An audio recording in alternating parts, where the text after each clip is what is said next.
What's this one? Are you leaving his setup? No. It's up. Go.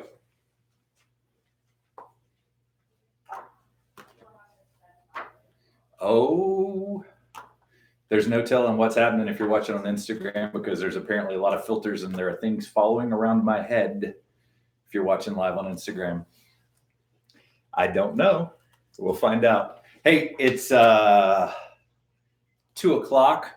on Friday. It's Derek coming to you live from sunny Central Florida. Automotive Fridays. Cardone Group here, talking about client engagement, needs assessment, negotiations, talking about simple steps that you can take the next 48 hours to make sure that you have a successful weekend.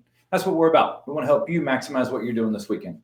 You know, we've had a lot of conversation the last couple of months, and we've been talking about the behavior that we need to have, right? The things that we need to do to consistently be successful.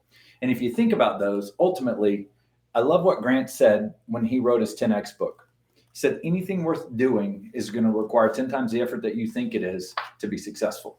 And when we look at the behaviors that we're trying to engage with our clients on, you need to be thinking about, how can I get 10 times better at what I'm doing? And that's the goal here. We want to maximize your skill set. So let's talk about some things that are going to help you have a fantastic week. Looks like we're making sure we're good. Okay, we're good. We're live. It's Friday. It's Automotive Fridays. I'm Derek from the Cardone Group. Let's talk about something we talked about a couple of weeks ago. We were talking about negotiations. I'm going to start at negotiations, and I'm going to work backwards through the process today. First rule of negotiations that we have, always agree first. Remember, anytime you're engaging in negotiations, if you start arguing with the customer, you're going to lose, right? We want to agree. We want to get into agreement so we can provide them a solution to their objection, right? So always agree first. Man, that price is too high. You know what, Mr. Customer, I understand where you're coming from. I'm agreeing with them, right? I understand how you feel. I understand what you're saying. In fact, if I was in your position, I'd probably feel exactly the same way. Out on the lot, you told me you wanted a white car, you wanted the gray leather interior, you wanted the Bluetooth, you wanted a sunroof. This vehicle has all that equipment and more, and it'll be worth more when you go to sell it because of those features. So I just went into logically overcoming their objection without a discount, right? Remember what I said, always agree first, and then transition into overcoming their objection logically, but not giving the customer a discount. Second thing here, we have logically give them a small discount. Look, Derek, I hear you, but I'm not paying that price. Look, I understand you're here, Vinny. You want to buy a car. I want to sell you a car. We found the car that's right for you and your family. Are you a member of the credit union? Yes, I'm with Teachers Employee Federal Credit Union. Man, that's fantastic. Sometimes we do promotions with them and they give us some coupons. We have a coupon that I can pass on. I'm sure I can get one from my general manager. Save you $300 off the price of this car. Let's go ahead and get this wrapped up right now because you're a member of the Teacher Employees Federal Credit Union. Give me your full legal name here. Get your car clean and ready for immediate delivery. When we have done our studies on negotiations, we found that if you can ask the customer to buy 3 times, you traditionally will get into a place where they either make you a counteroffer or they say yes. So when we look at this, what have I done? I've asked the customer to buy the first time I made my presentation. I've logically overcome their objection with no discount. And then I've logically given them a small discount, right? So that's 3 times I've asked the customer to buy, right? I've done my job 3 times, ask them to buy. Okay, I'm still in control of the deal here. I haven't had to leave, haven't had to go back to my manager. I've been able to stay right here and I'm trying to make this thing happen. Okay, so what happens now? Well, if we don't get it, we got to figure out what the problem is on the monies and we got to get to the next step. We got to get that offer. We got to get the customer committed. So this is where I call begging for a deal. There's so many different ways to do it. One of my favorites has always been, hey, you told me this was the right car for you. You said we're the right dealership. What is it about this? What is it about this purchase that doesn't make it worth this money? Right? I'm putting it back in their lap, right? What is it about this vehicle? What is it about this experience? What is it about this deal that doesn't make it worthwhile to get done? So when we go through this, right, that's going to give us a chance to beg for the deal. Ultimately, what are we trying to do? We need a commitment, right? We need a purchase offer from the customer. What's it going to take to do business today? That's where we're trying to get here. So I just wanted to hit those real quick because we haven't talked about them for a couple of weeks. And remember, going into this weekend's business, ask the customer to buy. It's the most critical piece of the process, right? Ask them to buy. If you're not asking them to buy, you don't have a chance. Now, where do we need to ask them to buy? Sitting at our desk with a worksheet. That's right. So I love this board. I don't know if you can see it. It's all the way down here in the bottom corner, but Grant signed it for us when he gave it to us back in December. He knew he wanted that fancy new electronic board he got. So he gave us this one. to bring back up here with us. All right, so let's talk about client engagement. There's a lot of stuff that we've discussed in the car business over the years. And one thing that I've heard a lot of managers say, get control of that customer, right? Get control. Get out there and get control. So as a salesperson, how are you going to go out there and get control? It's a challenge because think about it. Do you want to be controlled? Is that what you're after? Did you come up to a dealership or any place that you're trying to go buy something and you're like, hey, I want somebody to control me? No, that's not what happens. In fact, most people, when they feel like they're getting controlled, will resist. So what we need to do is engage the customer in a professional manner that allows them to willingly give us control. It's a challenge. I'm not sure, but I think I might be getting some more stuff going on Instagram. No more filters. Okay. So it's a challenge. Think about this. Think about where we're at, right? You're 25 years old. You're selling cars. The guy's 65 years old. He's a doctor. He's buying a third car, right? What do we really have in common, right? You've heard it before. Get on common ground. Get out there. Get on common ground. Look, I'll tell you something. Here's a secret. The customer didn't wake up this morning and go I'm going to go to a car dealership, make a new friend. That's not what happened. They got up after doing 8 hours of research on the internet. They've narrowed it down to your dealership and maybe one other, and then they've come in there to see if they can secure a transaction, to make a deal, right? Now, when you meet them, they've already done their research. We know this. We know it. Look, the average customer goes to 3 OEM websites. They go to 4 third-party websites and 3 dealer websites before they make their first visit to a store. Not only that, here's something else we know. The average customer is only going to 1.2 to 1.6 dealerships anymore, right? So that means if you don't screw it up, you got a pretty good chance to sell them a car if they're physically in front of you. Think about that. So how do we engage the customer, right? Because I think ultimately, when we talk about client engagement, we need to be aware of what it takes to get a customer engaged. Well, what's the one thing that they can get without you, right? What can they get without you? They've already been doing it. They've been collecting information. Not only have they been collecting it, but they've reviewed it. They've talked it over with their spouse or other person that's involved in the buying decision. They've looked at reviews, right? They've looked at all kinds of different information before they even came in. So they've been gathering information. So if you engage a customer in a way that doesn't tell them that you're ultimately going to get them what they want, which is more information, right? The final information that they need to purchase a car, you're going to lose them. So we talk about this. We want to greet that customer using information. And the thing that I know, the single common ground that I have with every customer that walks through the door, single most important common ground I have is that ultimately I'm the guy that they have to talk to drive the car and get the final figures. That's my common ground with the customer, right? That's my control. So how do I use that?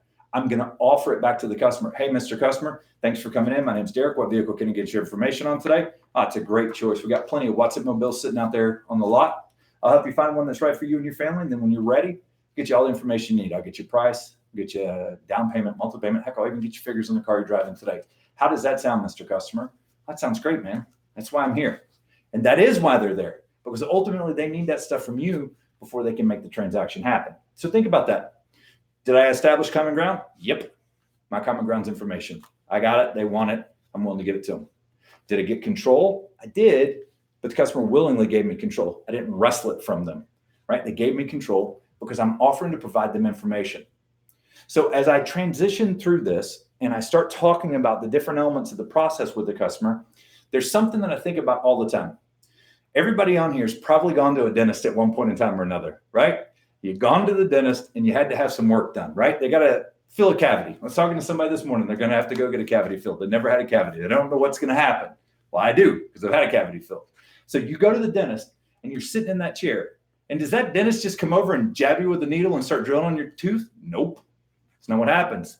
And they talk to you the whole entire way, right? You're laying there. The guy says, hey, look, I got to numb your tooth. You're going to feel a little pinch. Okay, it's done. I'll be back in a couple of seconds. And by the way, they don't pull the needle out and stick it right in front of your face, man. They're stealthy. They come up like this and pop you, and you don't even know what's happening, right? They do it and put you at ease, though. They're talking to you. You're going to feel a little pinch. I'll be back in 5 minutes when you're numb. Comes back, looks like you're numb. Let me go ahead and get to work. Hey, in fact, you might smell a little smoke. Might see a little smoke. Don't worry. It's just me working in here. Boom, he starts drilling. So he's talking you through an absolute miserable experience. It's miserable, but he's talking you through it the whole time. Now, here's the crazy thing. There's been plenty of surveys that have had customers say they'd rather go to a dentist than come to a car dealership. Part of that's fear because they don't know what's going to happen. And you can eliminate some of that fear, alleviate some of that concern by offering information in the front because that's what they need. That's why they're there, right? Hey, my name is Derek. What vehicle can I get you information on today? Simple. Boom. I can say that to any customer that walks in. I don't care if the guy's a manual laborer or he's a doctor. Okay. I can say that to any customer that walks in. My name's Derek. What can I get you information on today? He says, I want a Watson mobile. Great choice. Great selection of Watson mobiles. See, I'm creating client engagement by being open. My job's simple. I'll help you find a Watson mobile that's perfect for you and your family. And then when you're ready, I'll get you the price, get you estimates on payments, down payments, even figures on the car you're driving today. How's that sound?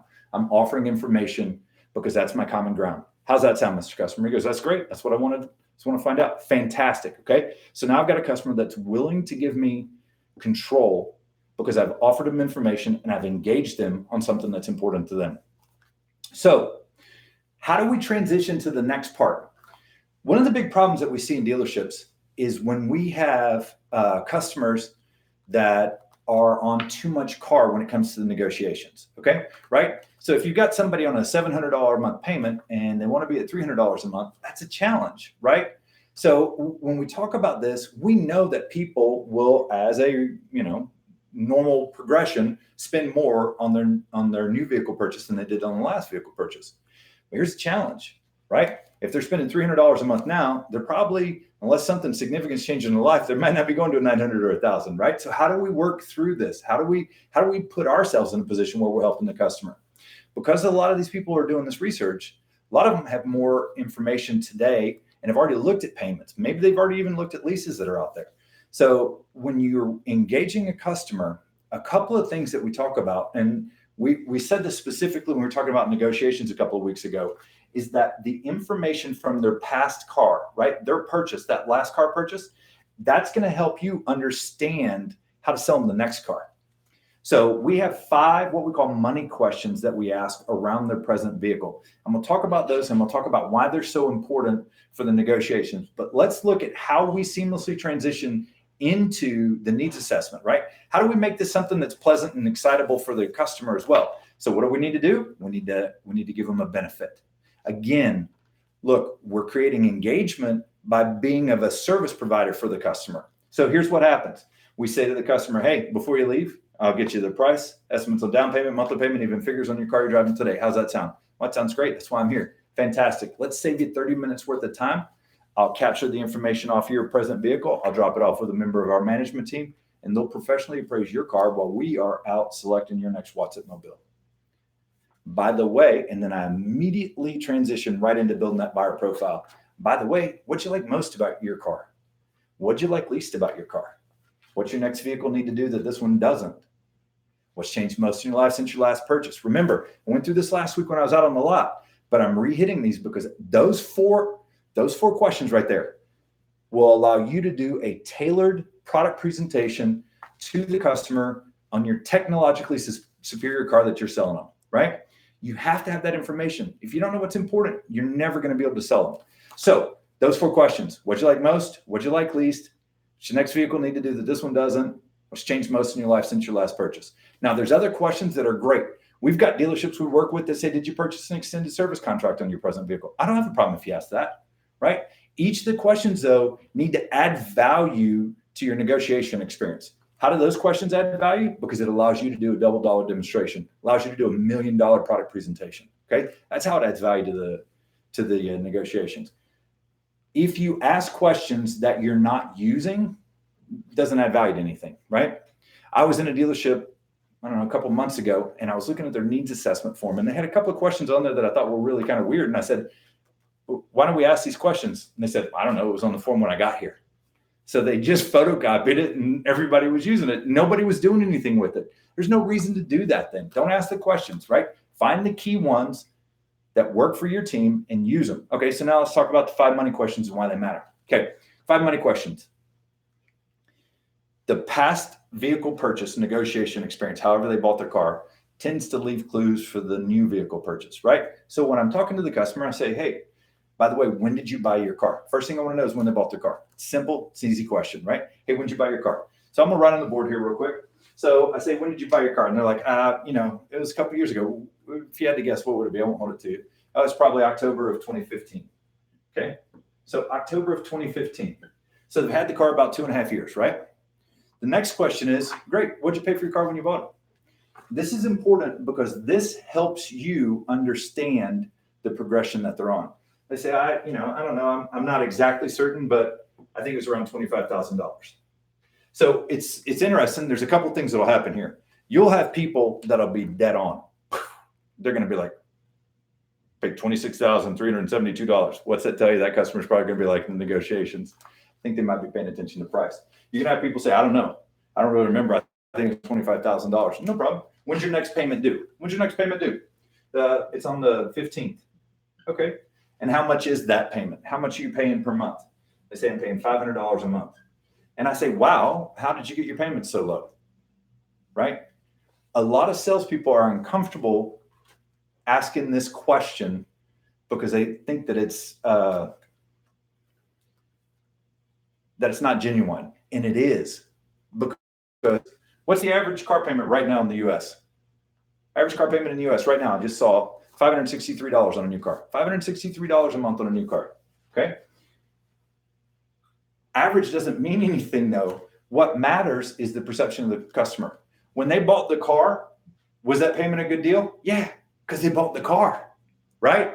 So how'd you get the payment so low? Well, I didn't really think it was that low, but I put $1,000 down. Okay.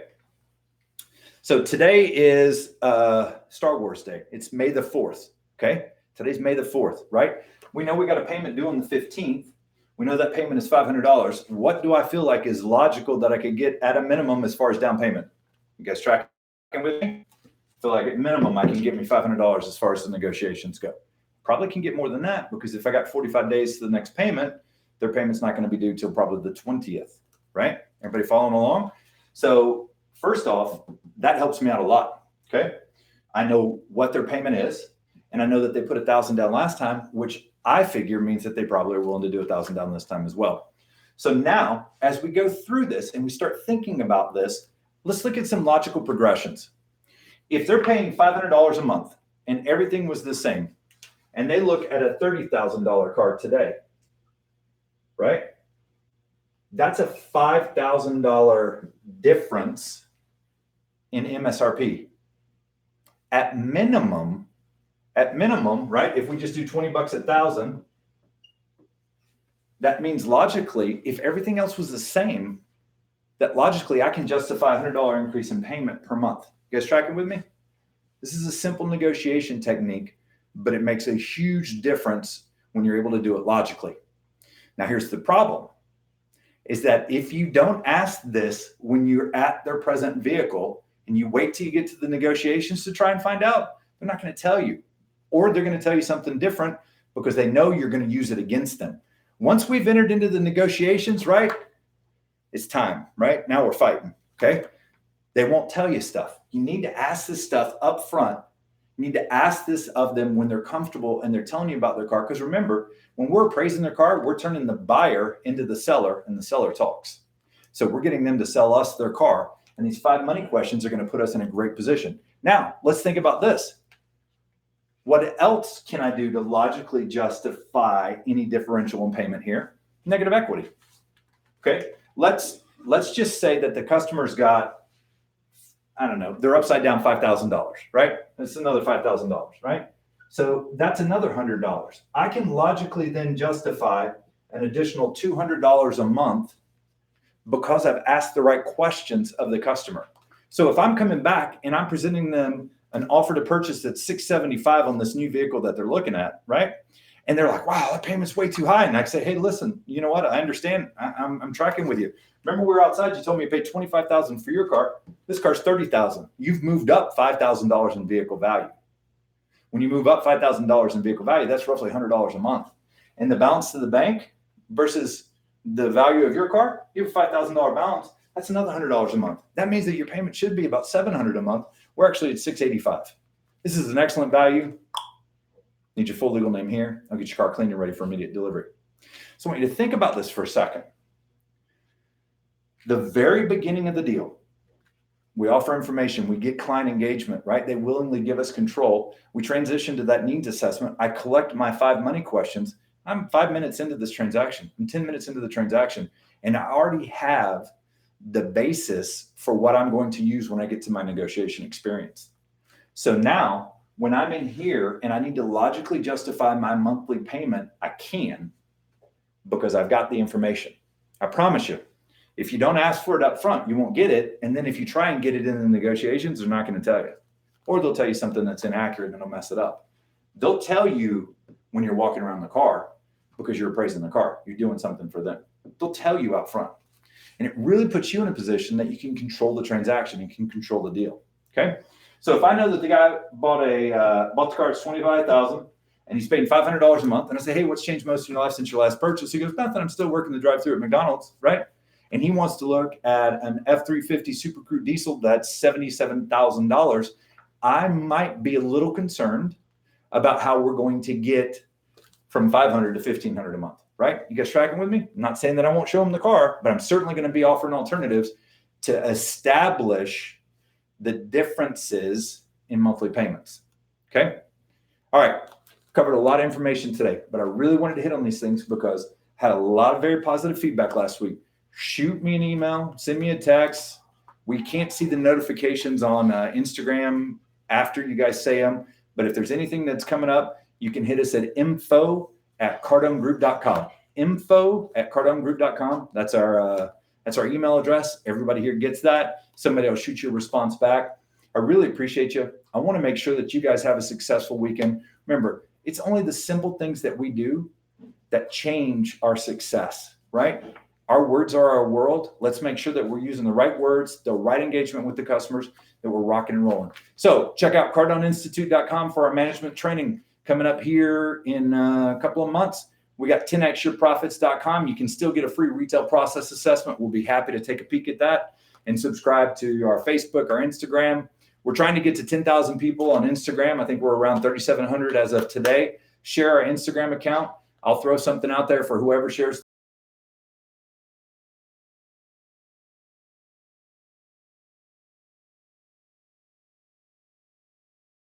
for another edition of Automotive Fridays. Thank you.